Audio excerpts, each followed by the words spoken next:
Bonjour tout le monde, c'est Stevie de Music Flings et aujourd'hui on va parler d'une chanteuse que vous connaissez tous plus ou moins bien. Certains l'appellent Super Sissy, d'autres l'appellent la princesse du Crunk and B. Moi personnellement je l'appelle Sierra et d'autres encore l'appellent Ciara. Ciara vient de sortir son album Beauty Marks. J'ai eu envie de revenir sur sa carrière parce que pour certains c'est la meilleure performeuse de sa génération.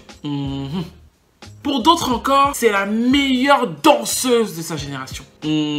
Pour d'autres encore, c'est la meilleure performeuse danseuse de toutes les générations. Tous les temps, c'est Ciara. Michael Poubelle, Janet Poubelle, Beyoncé Poubelle, Madonna Poubelle. Bref, c'est Ciara. Oui, je vous dis qu'il y a des gens qui pensent ça. Oui, il y a des gens qui pensent ça. Pas seulement dans les asiles, si. Enfin, je crois, hein. C'est pour ça que j'ai eu envie de revenir sur sa carrière, parce que quand on prend un peu ces lunettes là, ces loupes, et qu'on prend une fiche impact de la musique, tout et tout, on prend ces lunettes, on regarde. Dès qu'on tape le nom de Ciara dans la barre de recherche, la feuille est vierge, il n'y a plus rien sur la feuille. Ou alors, quand il y a une feuille remplie, tu cherches le nom de Ciara, bah, tu ne le trouves pas. Et donc, je voulais expliquer cette dichotomie entre la sympathie que Ciara peut inspirer à de nombreuses personnes et les chiffres, aussi bien en termes de critiques qu'en termes de ventes, qui sont très mauvais depuis quasiment 15 ans en fait. J'ai un peu l'impression que cette vidéo, c'est comme, vous savez, le professeur d'école qui vient expliquer aux parents de l'élève pourquoi l'élève a raté le bac au cours des 10 dernières années. Donc soyez un peu indulgents avec moi. Moi je suis un prof sympa, je suis un prof cool, on y va. Bah, si votre enfant est un peu bête, c'est pas de ma faute. Allons-y. 2 hours later. Alors, le cas de Ciara pour moi est intéressant. Pourquoi? Parce que c'est un cas d'école.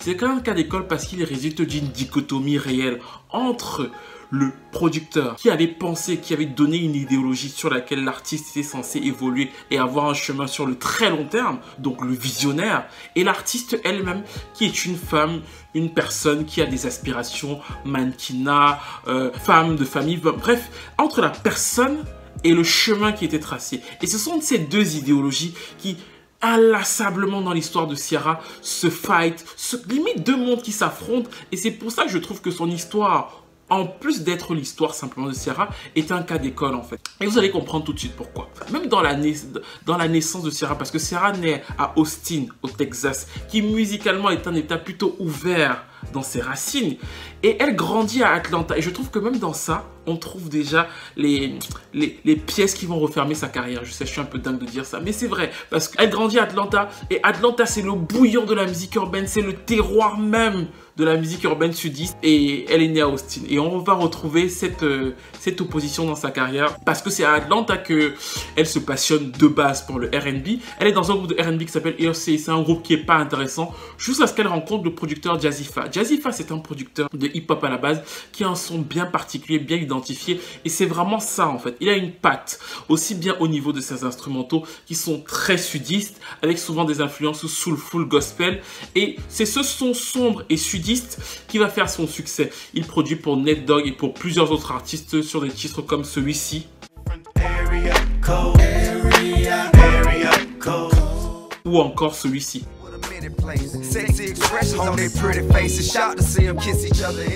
Il est vraiment à l'époque en train de monter, il a sa société de production et il se passionne pour la petite Ciara qu'il trouve assez talentueuse et il veut en faire quelque chose. Il la signe et il commence à bosser ensemble son premier album. Comme il est en train d'être un producteur qui monte, il fait signer Ciara aussi chez Sony. Donc Ciara est signée via lui chez Sony et il commence à bosser le premier album. Et en fait, quand Jazzifa signe Ciara, il le dit très clairement en fait. Il le dit très rapidement, il dit qu'il veut une Janet Jackson urbaine.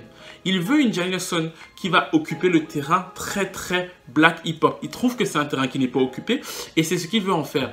Ça, c'est le premier objectif. Le deuxième objectif est un objectif plus ou moins personnel aussi parce qu'il se dit que vu qu'il a un son qui est très hip-hop, s'il a une chanteuse qui a une visibilité qui peut être hip-hop et donc passer vers le grand public et donc plaire à un plus grand nombre, lui aussi sera plus coté et bah, il aura plus d'argent et plus ce genre de choses. Donc c'est vraiment son plan et un plan fixé sur le long terme.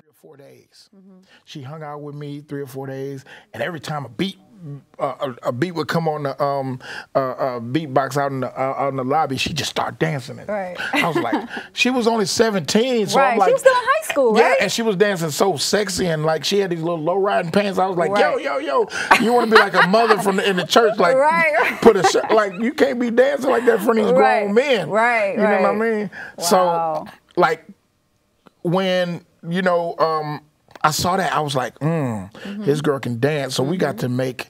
So I'm thinking Janet Jackson. I'm thinking, you know what I mean? Pendant qu'il travaille donc l'album avec la petite Ciara, un jour, L.A. Reid, qui dirige à cette époque la session urbaine du label, l'appelle. L.A. Reid lui dit, en fait là en ce moment, Usher cartonne avec la chanson Yeah. Il cartonne de ouf avec la chanson Yeah.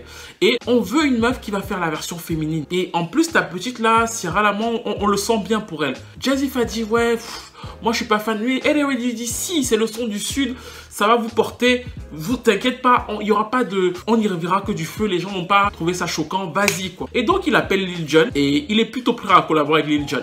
La personne qu'il faut convaincre maintenant c'est Ciara. Parce qu'il appelle Ciara, lui dit là on a une chanson et tout et tout et tout.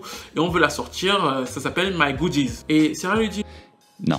Jazzy lui dit non, my goodies, tes goodies quoi. Ciara lui dit non, moi je n'aime pas ce genre de truc. Hein. Moi je suis quand même la fille de ma mère parce que Ciara, c'est une grande fan de Janet, mais Ciara, je vous le dis, c'est une fan de Janet sophistiquée. Non, merci, je t'ai dit non, merci. Et donc finalement, c'est L.A. Reid qui appelle et qui dit à Ciara, la petite Ciara, non, là je te dis, on va lancer ta carrière et tu vas aller tellement loin que tu vas pas en revenir en fait. Donc il faut qu'on y aille. Et donc Ciara, et c'est bien là le truc important que vous devez retenir, Ciara déteste le Crank and Be, accepte d'avoir comme premier single Goodies. Et donc, elle pose sur Goodies, la chanson sera le succès que vous connaissez. Elle sera première pendant 7 semaines aux États-Unis. C'était quasiment jamais vu pour une nouvelle artiste d'avoir un premier aussi longtemps aux États-Unis.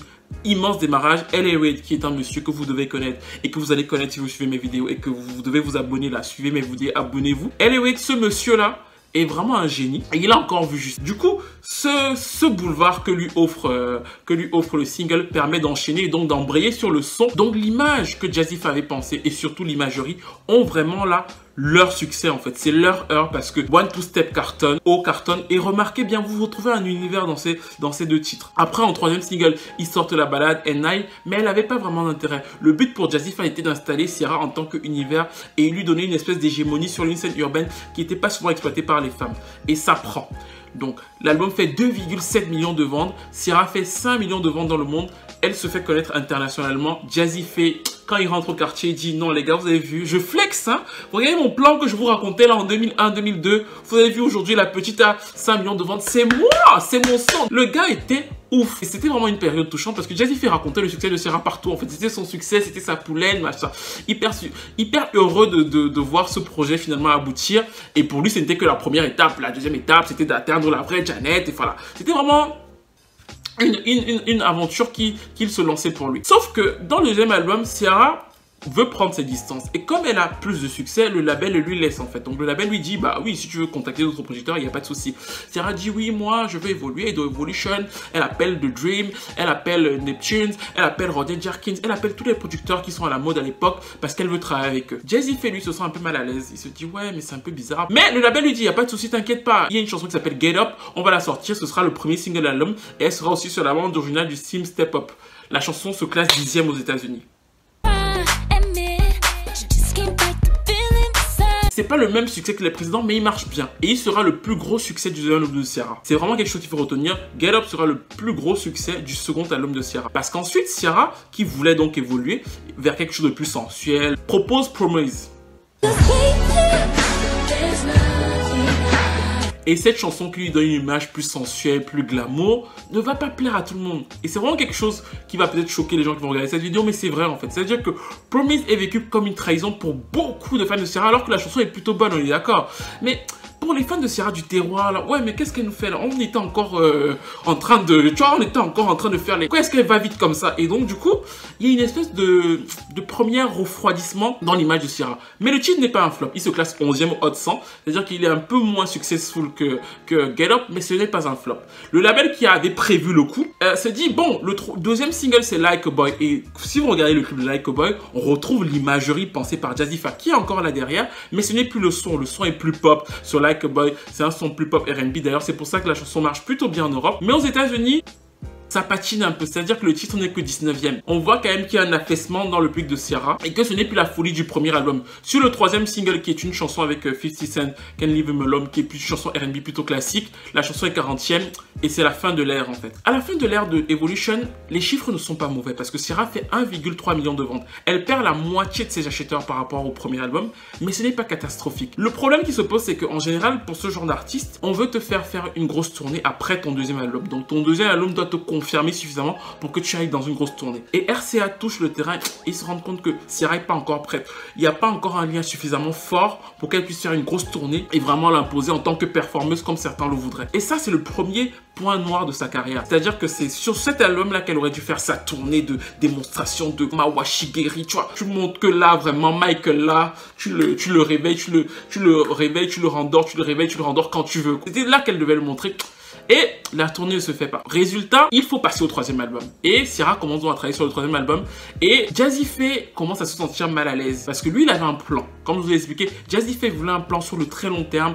Une espèce de construction sonore avec sa poulaine pendant très longtemps. Après, on passe crossover. Un peu comme la personne qu'ils ont citée au début. Parce que c'était vraiment le modèle. Sauf que Ciara ne veut pas en fait. Ciara veut continuer d'évoluer. Elle ne veut plus travailler avec lui. Elle ne veut plus travailler avec Lil Jon. Elle veut autre chose. C'est donc comme ça qu'elle fait appel à tous les producteurs, aux autres producteurs de 2009. Elle veut travailler avec T-Pain, elle veut travailler avec The Dream, elle veut travailler avec Danja, elle veut travailler avec Justin Timberlake, elle veut travailler avec Timbaland. Donc elle veut travailler avec tout ce qui se marche maintenant entre 2008 et 2009. Et c'est ce qu'elle fait, mais c'est donc la rupture. C'est-à-dire que Jazzy Faye part. C'est la mésentente. Ciara part de son côté, il part de son côté. Et Ciara lance l'album qui va s'appeler Fantasy Ride. À la base, Fantasy Ride est censé être un disque de 3 CD, une espèce de projet gargantuesque. Mais les singles ne le prennent pas. Elle commence par un single avec The Dream.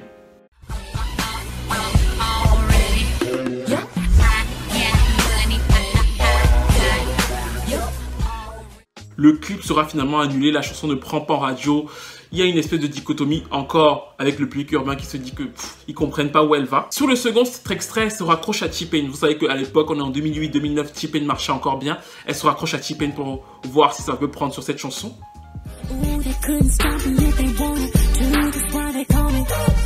Ça ne prend pas non plus, les gens ne comprennent pas. Et donc là, elle crée un personnage parce que Beyoncé, en 2008, avait fait un virage pop, vous en souvenez. Et pour faire ce virage pop, Beyoncé avait une stratégie qu'elle avait exploitée, c'est-à-dire qu'elle avait fait Beyoncé, c'est la femme douce, là, je chante des balades pop, comme ça je vous le fais, je vous encule vite fait. Et Sacha Fierce, c'est moi, toujours la meuf du ghetto et tout et tout et tout. Ça, c'était le truc de Beyoncé pour contourner le fait qu'on était passé à la pop sur la fin des années 2000. Donc du coup, elle essayait de faire le mix entre les deux. Ciara se dit, ah, elle a fait ça, bah je vais copier. Bah moi aussi, je m'appelle Ciara d'un côté et Super Sissi c'est moi urbaine et tout et tout et tout et Ciara c'est la douce. Donc c'est ce que Ciara s'invente comme personnage pour calquer le modèle de Beyoncé en 2009. Elle fait ce truc et donc quelques mois après, comme elle avait sorti les singles de Super Sissi qui est donc la méchante super héros je sais pas trop quoi, elle a sorti donc les singles de Ciara qui est donc la douce, la pop et elle a sorti le single avec Justin Timberlake.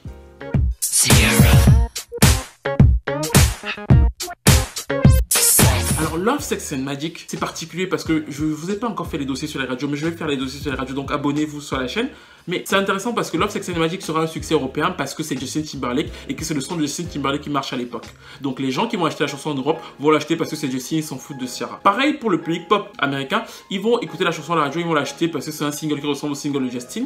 Mais il n'y aura pas de réelle appétence pour Ciara. Or, ça va lui faire un gros tort parce que comme elle va avoir un single diffusé sur les ondes qui est un single pop, le public urbain qui la soutenait à la base va totalement rejeter cette chanson et Ciara elle-même. Résultat, tous les singles qui vont sortir après sur cet album Fantasy Ride vont être des flops. Et ensuite, même Work avec Missy Elliott va flopper de ouf, il va même pas entrer au Hot 100 américain. Et ensuite, l'album, en fin d'exploitation, va faire 240 000 ventes aux États-Unis. Je récapitule d'abord. En 2005, elle faisait 2,7 millions de ventes. En 2007, elle faisait 1,3 million de ventes. Elle avait perdu la moitié.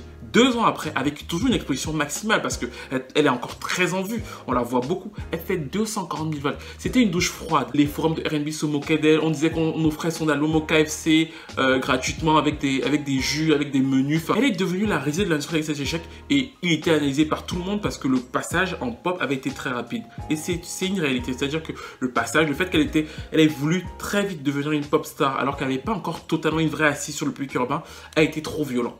Mais ce n'est pas tout en fait. Le fait qu'elle fasse ce passage à ce moment précis a aussi joué sur la violence de son chiffre. Vous vous rappelez que pendant très longtemps, pendant les 20 dernières années, avant 2010, c'était le R&B qui dominait les charts aux États-Unis. À partir de 2007, 2008, 2009, on est passé à un son dance. Et qu'est-ce qui s'est passé à cette période? De manière très logique, les fans de R&B américains s'étaient recroquevillés de manière très brutale sur les artistes R&B très classiques. Rappelez-vous, Monica, Jaheim, Fantasia, Marsha Ambrosius et plusieurs autres ont eu des disques d'or à ce moment précis là en fait. Alors que il patinait un peu dans les années 2000, au milieu des années 2000. Et là, il y a une recrudescence parce que c'était un peu gardien du timbre. On voulait les artistes qui étaient vraiment R&B parce qu'on était menacé par la dance.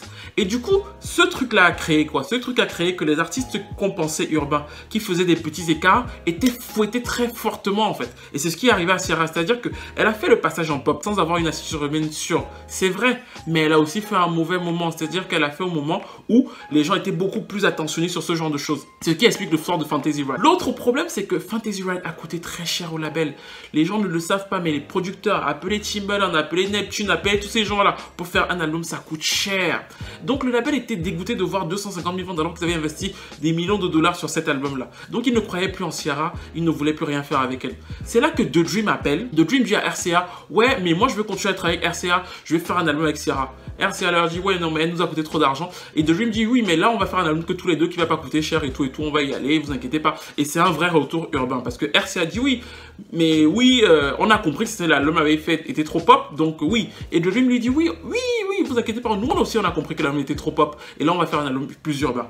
Ce que Ciara et The Dream commencent à travailler un album un peu plus urbain. Et le premier single, si vous vous souvenez, c'était Ride, où on retrouve le personnage pensé par Jazzy Farr. Regardez physiquement comment elle est.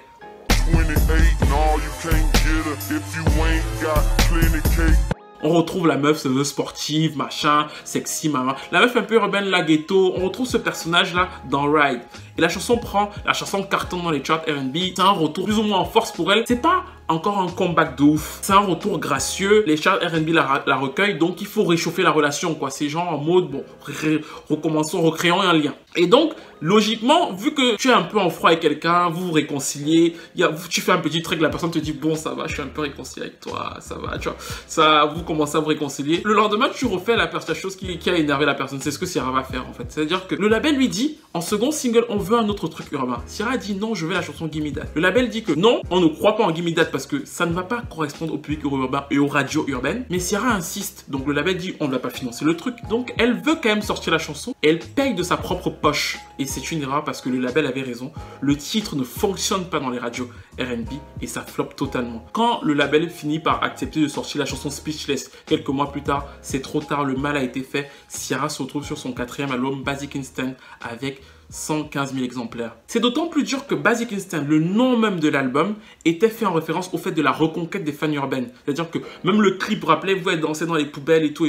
C'était vraiment ça. C'était je reviens, je vais vous reconquérir. Et le fait que entre les deux singles, entre le premier et le deuxième single, elle se soit encore trompée en se disant oui, il faut que je reparte vers le public pop, a complètement foutu en l'air. Et c'est comme ça que l'album termine à donc, encore une fois, 115 000 ventes. On fait un petit récapitulatif encore une fois, parce qu'il faut que vous reteniez les chiffres. 2005, 2,7. 2007, 1,3. 2009, 250 000. 2010, 115 000 ventes. À l'époque même, on avait une cette célèbre interview de Kerry Hilson qui se foutait de sa gueule. Hope that you have the kind of vagina that sells records, because we need you to do better than Ciara. Oh. That's all I'm praying for Carrie to do better than Ciara. Ouch. Ciara only sold 30-something thousand records. No, but you know, they friends now. So, the truth is the truth. She only sold 30. You want to do better than Ciara. Come on. I would like to do, great numbers. Higher than 35. I mean, everyone would. C'est-à-dire qu'elle était vraiment devenue la risée de l'industrie. Mais il faut bien comprendre que c'est aussi parce qu'il y avait beaucoup d'investissements sur elle et que les chiffres étaient tellement violents. C'est-à-dire que 115 000 ventes, c'est rien du tout. Enfin, quand on investit autant sur toi, c'est vraiment rien du tout. Et donc, RCA finit par la virer. RCA se sépare de Ciara. Et pour moi, je vais vous dire que quand RCA se sépare de Ciara, c'était en 2010 et c'est pour moi la fin de la carrière de chanteuse de Ciara. Quand je dis que c'est la fin de la carrière de chanteuse, c'est pas qu'elle a cessé de chanter, elle a continué de chanter, mais elle a une malice, c'est-à-dire qu'elle s'est dit oui, mais moi je suis là, je chante tous les jours, alors que j'ai souvent des relations avec des rappeurs qui sont en vue et tout, et je n'en parle pas. Donc peut-être qu'il faut que je commence à en parler. Et quand elle signe, donc re-signe, donc quelques mois plus tard chez Sony, le premier titre qu'elle sort, c'est une chanson qui s'appelle Sorry, qui reparle de sa relation avec 50 Cent, une relation qu'on ne comprenait pas tous plus ou moins bien. Elle disait avoir été maltraitée par 50 Cent et elle voulait des excuses de 50 Cent. Il sait comme il sait le faire, se foutu de sa gueule. Mais c'était ça. Et donc elle voulait des excuses, 50 Cent a répondu sur Instagram. Mais bon, alors ce qui est intéressant c'est quoi? C'est que Sorry arrive 2 ans après Basic Instinct. Et c'est bien pourquoi? Parce que elle parle d'un rappeur, ça touche la zone urbaine, c'est un titre R&B qui semble en plus Guino Wine. Et donc il y a une espèce d'appétence pour ça, les gens écoutent. Et le titre se classe top 20 dans les radios R&B. Donc c'est encore une fois, on était en froid, on était mal, là tu reviens vers moi, je te rembrasse. Je ne t'aime pas trop mais je te dis ouais ça va quoi. Donc on commence à réchauffer les relations. Sauf que, en deuxième single, elle repasse de l'autre côté, elle sort encore un titre pop qui s'appelle Got Me Good. Et je vais pas vous faire tous les back and forth des trucs de Ciara parce que c'est pas intéressant. Sur cette partie, je vais revenir sur le fait qu'en fait, elle est pleinement consciente de ses erreurs. Parce que Future qui va lui sauver la vie. C'est pour ça que je vous disais, que cette deuxième partie de carrière, ce n'est plus vraiment une carrière musicale. C'est une carrière qui s'oppose beaucoup sur les gens. Future la relance totalement avec Body Party en 2013. Et là, elle a un tube qui se classe même au Hot 100, 22e. C'est vraiment un tube. La chanson cartonne. Et pareil, Ciara va sortir en deuxième single un titre pop avec Nicki Minaj qui ne va pas fonctionner. Et là, on se disait tous, mais il y a un problème.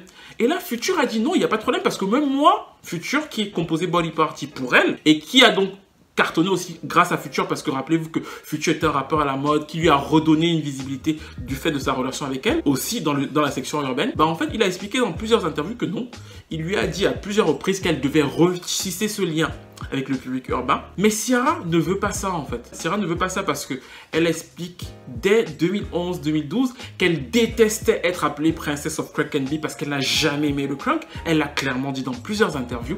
Elle a dit qu'elle fait de la musique pop R&B et qu'elle n'a jamais été princesse de Crank and B ou quoi que ce soit, montrant bien qu'elle a détesté personnellement cette période qui a pourtant été la période à succès de sa carrière.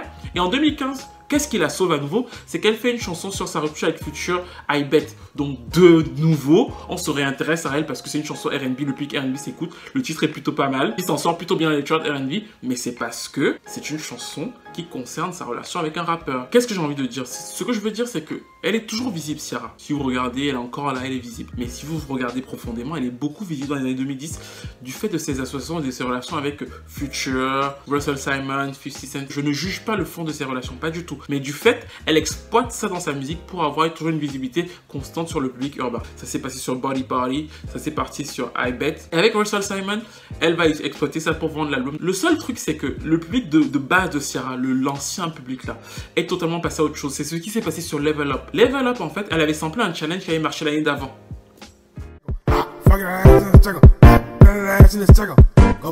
En fait, elle a une visibilité actuellement, elle a une visibilité, vous la voyez, mais elle n'a plus de base fan. C'est un peu comme un mannequin qui chanterait, mais qui n'est plus capable de convaincre sur un vrai album. C'est pour ça qu'il y aura beaucoup de gens qui vont s'émouvoir sur ses clips, sur sa réussite sociale, sentimentale. D'ailleurs, beaucoup de gens veulent parler de la recette de son mariage, de comment ça se passe. Mais en termes de retranscription dans les ventes de disques, l'ancien personnage, le personnage donc créé par Jazzifa, pour moi est mort ou alors il est totalement endormi pour le moment. Il n'y a plus ce lien qui faisait en sorte qu'elle puisse vendre des disques. Et ça, comme je vous l'ai expliqué, c'est un problème qui résulte de la véritable dichotomie entre ce à quoi elle aspire.